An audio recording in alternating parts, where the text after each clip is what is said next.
So we're here with Tricia in Maine, and she's going to tell us a little bit about her preterm delivery with her daughter Allie, who's now, how old is she? She is just over 4. She's 4 in about 3 months. Okay. And so you had her when you were... I was 32 weeks along. What happened was I had actually a great pregnancy. I was running throughout my pregnancy. I ran a 10K when I was like 23 weeks pregnant, kept running.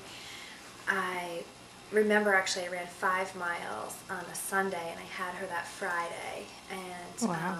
what happened is I work in a school and I went to school that Monday morning and I was feeling kind of swollen and just not right. And we'd done a lot of moving furniture and stuff. So I thought, oh, maybe that's it. But I felt like my blood pressure might be off. So I went to see the school nurse and I said, can you take my blood pressure? And so it was 140 over 90. And my blood pressure typically is about 100 over 60, 96 over 58, something like that. So, I mean, 140 over 90 is high for any pregnant person. And so the nurse said, you need to call your doctor. So I call the doctor. The nurse says, oh, what are you doing? I'm like, well, I'm drinking a lot of fluid. I have my feet up. She's like, oh, that's perfect. I'll just tell your doctor. And so I was under the impression, oh, I'm fine. It's not a big deal. So I hear over the intercom at my school that I need to dial 0. I get on the phone and it's my doctor and he says to me, you need to come right now. And I said, okay, well, what time? And he didn't say. He said, just come right now. You're going to come see me as soon as you get here. So I went and they did an ultrasound and they did a stress test and everything looked to be okay, but he sent me home and put me on bed rest, just laying on my left side. He didn't want me really doing anything. You know, I could do stairs, I think, once or twice a day. So I was able to come downstairs, watch TV. I could, you know, make myself a sandwich, use the bathroom. He didn't want me on my feet cooking, doing anything like that. So I did great. That was the Monday. That Thursday I went to see him. They did another stress test, another ultrasound. Everything looked great. There was no problems.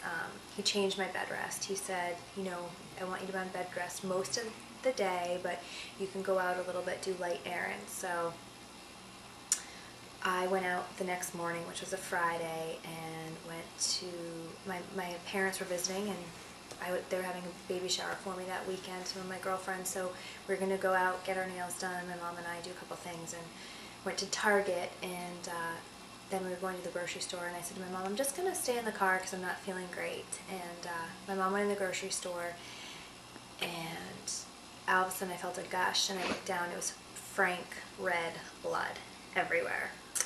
So I'm in the car by myself. Well, actually my 90-year-old grandmother, but what she honestly do. So I said to myself, okay, what do I have to do? Well, I was a NICU social worker, so I knew a lot about preterm birth. So I checked myself to make sure I didn't have a prolapse cord, and I didn't. So I thought, okay, I can walk, I can get out of the car. So I walked into the grocery store and they paged my mom, and a friend of mine's mom was a pharmacist at that grocery store, and the rumor was that I'd had the baby in the parking lot because that's how much blood was all over me. So I had blood everywhere on my hands, everywhere there's blood. So my mom took me to the hospital, which fortunately was about 10 minutes from that grocery store. From when I got to the grocery store, Allie was born within about 40 minutes. I had a crash C-section.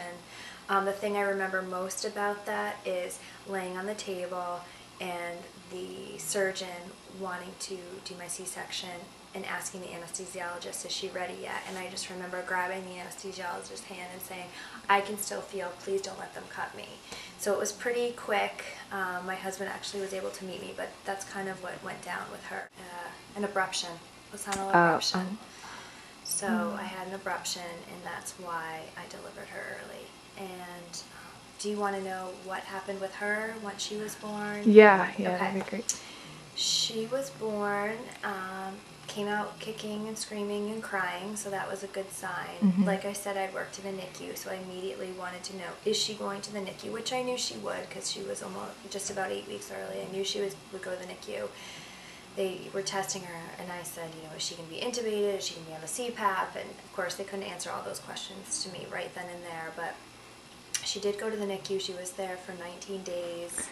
She had like mild RDS, respiratory distress. She was on CPAP for a few days, I'd say 3 days, and then on nasal cannula for a little while. And then she just was in the hospital just having to get bigger and learn how to eat. And there were a few criteria in this NICU for her to be able to go home. One had to be 4 pounds, which she was. She was born at 4:15, so she already had that to her favor. She had to be 4 pounds. She had to be taking her feedings pee out by mouth, whether it's bottle or nursing. She had to be able to maintain her own temperature. So she couldn't be in a warmer.